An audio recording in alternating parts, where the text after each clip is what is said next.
నిజ నిర్ధారణకు అంతిమ నిర్ణయం DNA టెస్ట్.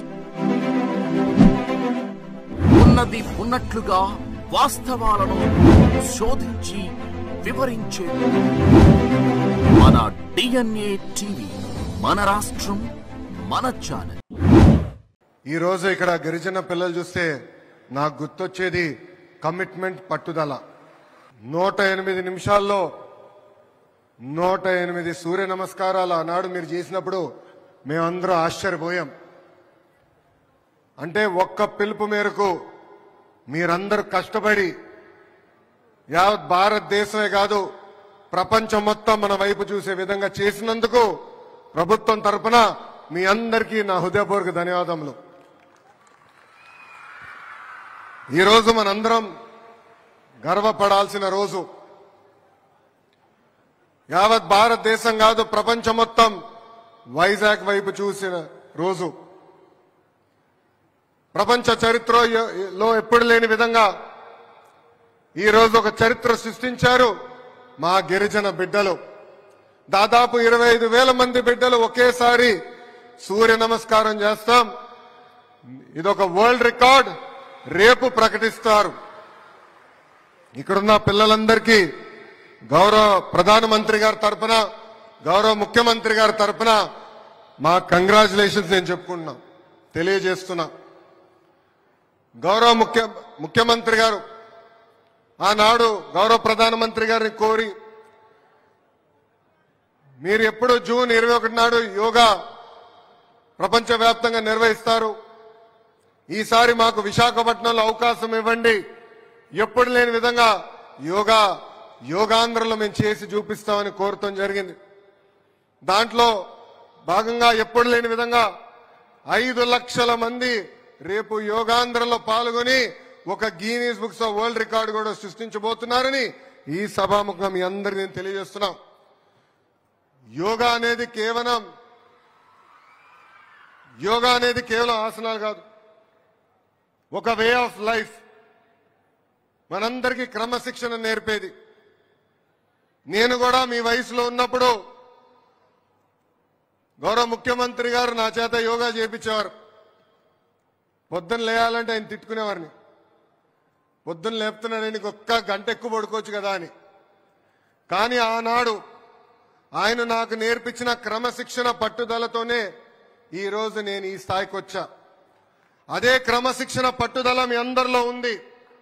ఇది మీరు మరవదు. ఏ ఆశయాలతో అయితే మీరు ముందరికి వెళ్ళాలనుకుంటున్నారో ఆ ఆశయాలతో మీరు నడవండి. ఒక విజన్తో పనిచేయండి. మీరు ఏదైతే సాధించాలనుకున్నారో ఆ శక్తి మనలో ఉంది. ఇక్కడున్న పిల్లలందరూ కోరుతున్నా, మనందరం కలలు కనాలి. మన కుటుంబం కానీ, మన గ్రామం కానీ, మన మండలం కానీ, నియోజకవర్గం కానీ, రాష్ట్రం కానీ, దేశాన్ని మార్చాలనే కళలు మనం అందరం కనాలి. కానీ కళ్ళ గంటమే కాదు, కష్టపడాలి, పట్టుదలతో పనిచేయాలి.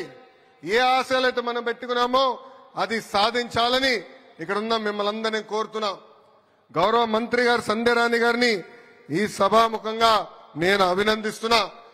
ఇది ప్రారంభం మాత్రమే. మీరే పట్టుదలతో అయితే పిల్లలు మీరు ఇక్కడ ఈ సూర్య నమస్కారం చేశారో మా అందరి పైన బాధ్యత పెరిగింది. జూన్ 21 తర్వాత అన్ని ప్రభుత్వ పాఠశాలల్లో వారానికి ఒకరోజు కంపల్సరీ యోగా చేయాలని ప్రభుత్వం ఇప్పటికే నిర్ణయం తీసుకుంటాం జరిగింది.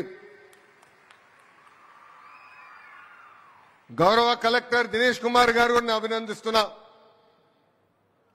గడిచిన సంవత్సరం నుంచి ఒక అద్భుతంగా ప్రాక్టీస్ మీ అందరి చేయించారు.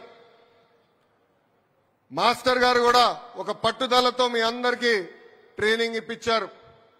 ఒక చరిత్ర ఈరోజు మీరందరూ సాధించారు. దానికి మీకు అందరికీ నా కృతజ్ఞతలు తెలుపుకుంటూ, నిజంగానే ఈరోజు మనందరం గర్వపడాల్సిన రోజు. ఈ మాట నేను ఎందుకు చెప్తున్నానంటే, ఆంధ్రులుగా మనం కోరిన అన్ని కోరికలు గౌరవ ప్రధానమంత్రి నరేంద్ర మోడీ గారు తీర్చుతున్నారు. మనందరం విశాఖ ఉక్కు, ఆంధ్రుల హక్కు, ప్రైవేటీకరణ జరగకూడదని గౌరవ ప్రధానమంత్రి గారిని కోరితే ఇమ్మీడియట్ గా ప్రైవేటీకరణ ఆపారు. మన విశాఖపట్నానికి రైల్వే జోన్ కోరితే రైల్వే జోన్ ఇచ్చారు. ఆగిన అమరావతి ప్రజా రాజధాని పనులు ప్రారంభించాలని కోరితే పనులని యుద్ధ ప్రాతిపదికంగా ప్రారంభించారు. అంతేకాదు ఉత్తరాంధ్ర అభివృద్ధి చేసేదానికి ఎన్టీపీసీ గ్రీన్ లాంటి అనేక సంస్థలు కావాలని విశాఖపట్నానికి వచ్చి ఏకంగా మనకి సాక్ష్యం చేశారు. ఆంధ్ర రాష్ట్రం అన్నా విశాఖపట్నం అన్నా గౌరవ ప్రధానమంత్రి గారికి చాలా ప్రేమ. అందుకే కరెక్ట్ గా ప్రభుత్వం ఏర్పడి సంవత్సరం అయ్యే లోపల మన విశాఖపట్నానికి రెండోసారి వస్తున్నారు గౌరవ ప్రధానమంత్రి గారు. ఆయనకు ఒక కానుకగా ఈ రోజు మనందరం ఈ Guinness books of world record ఇచ్చామని మీ అందరు తెలుపుకుంటూ, నిజంగానే మిమ్మల్ని అందరూ చూస్తుంటే నా అబ్బాయి గుర్తొస్తున్నాడు, దేవాంశ్. మీ అందరిలో ఉన్న పట్టుదల, క్రమశిక్షణ దేవాంశ్కి చాలా నేర్పించాల్సిన అవసరం ఉంది. మాస్టర్ గారు ఏ ఆదేశాలు అయితే ఇచ్చారో ఒక క్రమశిక్షణ పట్టుదలతో మీరు పాటించి ఈ కార్యక్రమాన్ని జయప్రదం చేసినందుకు మీ అందరికీ నా హృదయపూర్వక ధన్యవాదాలు తెలుపుకుంటూ, ఈ రోజు మీరందరూ భారతదేశానికే ఒక దిశ నిర్దేశం ఇచ్చినందుకు నా హృదయపూర్వక ధన్యవాదాలు తెలుపుకుంటూ మీ అందరి దగ్గర నుంచి సెలవు తీసుకుంటున్నా. జై హింద్. అందరు గట్టిగా చెప్పాలి, జై హింద్, జై హింద్. నేను వందే చెప్తాను, మీరు మాత్రం చెప్పాలి, వందే వందే. అందరికీ నమస్కారం.